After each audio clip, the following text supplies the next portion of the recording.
You know, as an athlete, the first thing you want to do when I came to Iowa State as a freshman, boy, I won the letter as a freshman. And of course, the real prize at the end of the rainbow was the letter jacket, which you got either your junior or senior after 2 letters or 3 letters. I think if you lettered 3 years, you got the jacket. When I look back, I don't think there's anything greater that an Iowa athlete could consider than to stay in his home state. I had 4 years of exposure in high school, 4 years with Iowa State. And for an athlete, that means an awful lot. And you have a fan base that follows you. Everybody likes to see a local player be successful. And I think the support that I got at Iowa State was just great and tremendous. Well, the Armory was a great place to play, and you talk about Hilton Magic. Well, there was Armory Magic back in those days, and everybody would tell you. And I'm not trying to put ourselves up with the current Hilton Magic. I'm just telling you how it is, because our fans are great. The fans sat right down next to the court, portable bleachers, so they're only 5 or 6 feet. Players would go falling into them, you know, if they run out of chasing the ball out of bounds. And so the crowd, what we had, when we got going and winning, then we filled it up, and it was terrific. And the last year, particularly with the steel bleachers, they would stomp those bleachers. And I think most of the coaches, and you probably heard this way back, would say it was one of the toughest places to play coming in because of the surroundings and the closeness of the crowd. What I like to remind people of is that we played them in the Christmas tournament in the first game. And the score was 57-56, and we had the lead by 1 point with about 15 seconds to go. And we should have beaten them that game. In fact, there was a violation over and back in that last 15 seconds, which they didn't call. And the kid, Gene Nelson, hit a shot a couple, 3 seconds before the buzzer went off, and we got beat.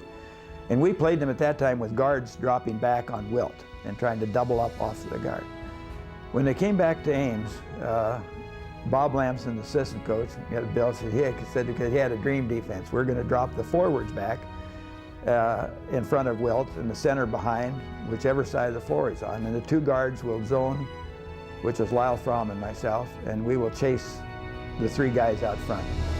And that's the way we defended them there. And then we decided, Bill said, we're going to slow down and we're going to take every good shot we can get and play a possession game. And that's what we did, because the score was 39-37. We're 2 up with 15 or 20 seconds to go, and we foul Wilt. And there's no way Wilt's going to make 2 free throws. And I'm hollering to all our guys in the line, block off your men, block off your men. I'll be darned if he doesn't make 2 free throws. So then Stranigan has a timeout, and he sets up a play for me to go down and under and come back out and get a shot.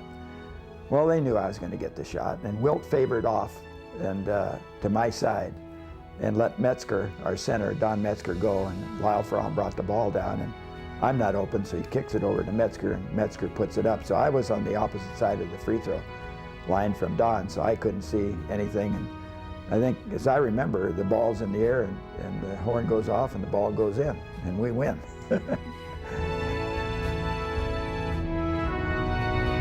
I love baseball. My one regret was that I didn't have an opportunity to try professional baseball, because in those days the AAU rules were so tight that if you even tried or almost indicated you're going to try professional, they'd make you a professional. And that would take me out of basketball and Phillips 66 that I played with. And Cap Tim, who's one of the great coaches, I haven't mentioned him yet, but Cap was one of the great baseball coaches and great people as well, whose players all loved him as well, just like Stranigan. And he said, Gary, I think you can make it.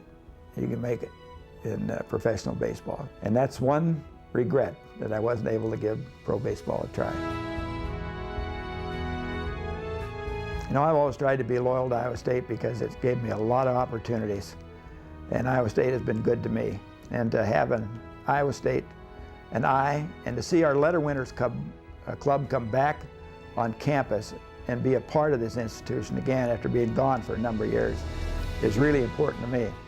And I'm hoping those people in the past, like myself, some of them will jump back in there that haven't jumped back in now, as we try to raise the bar.